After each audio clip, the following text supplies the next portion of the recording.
Halo, sahabat pencari hikmah. Selamat datang kembali di channel Viral Sosmed, di ruang perenungan kita.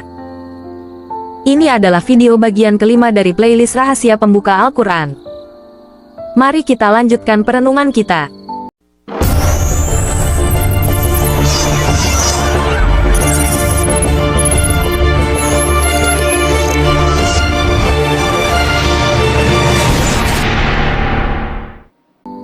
Coba tarik napas dalam-dalam, hembuskan perlahan, rasakan keberadaan diri Anda saat ini. Hari ini kita akan membongkar satu kalimat pendek, yang mungkin sudah ribuan kali kita ucapkan, tapi menyimpan makna sedalam samudera. Ihdinas siratal mustaqim. Tunjukilah kami jalan yang lurus. Ini adalah ayat krusial dalam Al-Fatihah. Tapi apa sih sebenarnya jalan yang lurus itu? Apakah ia sekadar jalan tol menuju surga? Atau justru ini adalah petunjuk manual untuk menjadi diri kita yang paling otentik? Mari kita mulai dari dasarnya. Tujuan hidup kita yang sebenarnya. Kita semua tahu ungkapan, Innalillahi wa inna ilaihi rajiun. Kita berasal dari Dia dan akan kembali kepadanya. Ini bukan sekadar ucapan belasungkawa, tapi blueprint hidup kita. Kita adalah pejalan, kita datang dari satu sumber yang sama, dan selain dari semua perjalanan kita ini hanyalah satu, mau menghantarkan kita pulang. Artinya, dunia ini, hiruk-pikuk ini, hanyalah sebuah jembatan. Kalau kita terlalu melekat, terlalu baper, terlalu sibuk di jembatan ini, entah itu sibuk dengan harta, jabatan, atau drama, kita akan lupa tujuan akhirnya. Tapi ada syarat penting untuk pulang, kesadaran. Tuhan tidak perlu repot-repot menciptakan semesta kalau hanya ingin kita cepat pulang. Yang ingin Allah lihat adalah, kamu pulang dalam keadaan sadar atau tidak. Dan perjalanan untuk kembali kepada kesadaran suci inilah yang kita sebut sebagai fitrah. Jadi, kalau kita bicara tobat, bukan sekadar salat 2 rakaat, tapi mengembalikan diri kita ke level kesadaran yang paling murni. Kita semua, yang hadir di sini, sedang dalam proses bertobat. Bab 1. Hidayah, bukan sekadar petunjuk arah. Ketika kita meminta, Ihdinas siratal mustaqim, kita sedang meminta hidayah, petunjuk. Menariknya, hidayah itu dibagi menjadi 2 kategori besar. 1. Hidayah takwini otomatis dan wujud fisik. Ini adalah petunjuk yang berkaitan dengan wujud fisik atau eksistensi kita. Coba lihat diri Anda, rambut yang tumbuh, kuku yang memanjang, jantung yang terus berdetak tanpa kita suruh, bahkan mata yang berkedip. Itu semua adalah hidayah takwini. Kita sering menganggapnya biasa, padahal itu adalah teknologi paling dahsyat yang Tuhan ciptakan. Jika bukan karena hidayah ini, bagaimana mungkin satu sel tubuh tahu cara menumbuhkan rambut di kepala dan tidak di telapak tangan? Inilah wujudnya di alam fisik. Hukum hidayah takwini ini mutlak, tubuh ini pasti menua dan membusuk. Tidak ada yang bisa melawan ketentuan alam. 2. Hidayah tasyri'i kesadaran dan pikiran. Nah, inilah yang lebih rumit. Hidayah tasyri'i adalah petunjuk yang berkaitan dengan isi atau kesadaran kita. Jika hidayah takwini adalah kemasannya, raga, hidayah tasyri'i adalah isinya, jiwa. Doa Ihdinas siratal mustaqim ini berfokus di sini.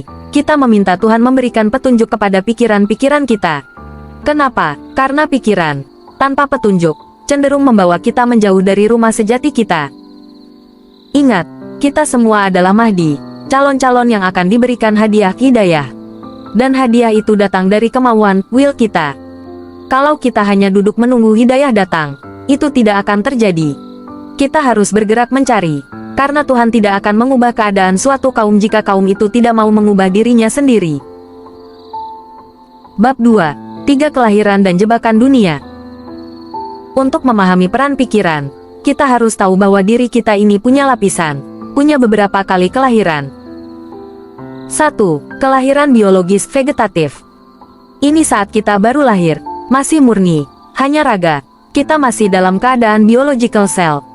Di sini, kita belum punya aku, kita hanya tahu cara menyusu secara naluriah. Diibaratkan, ini adalah masa vegetatif, hanya tahu tumbuh. 2. Kelahiran psikologis the ego, aku ilusi. Seiring waktu, Tuhan memberi kita indera, pendengaran, penglihatan, dan hati akal. Informasi dari dunia luar masuk, membentuk gerbang antara batin dan eksternal. Disinilah lahir jiwa atau psikologis self yang penuh dengan aku. Aku anak siapa? Aku lulusan mana? Aku bergelar apa? Aku orang kaya. Inilah panggung dunia.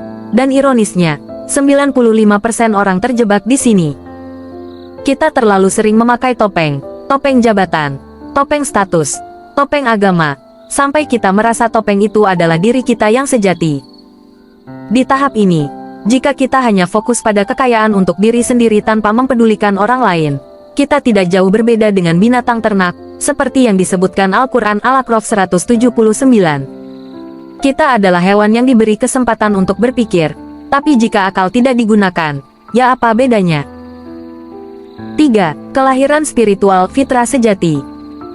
Tujuan kita adalah menembus dinding psikologis ini, melepaskan semua aku yang ilusi, untuk masuk ke dalam kelahiran spiritual. Inilah rumah sejati kita, titik hitam paling dalam yang merupakan percikan langsung Tuhan. Perjalanan dari ilusi aku menuju fitrah inilah yang disebut suluk atau Isra Miraj, perjalanan naik. Ini berat, terjal, dan melawan arus. Tapi semakin kita naik ke puncak, semakin sejuk hawa batin kita.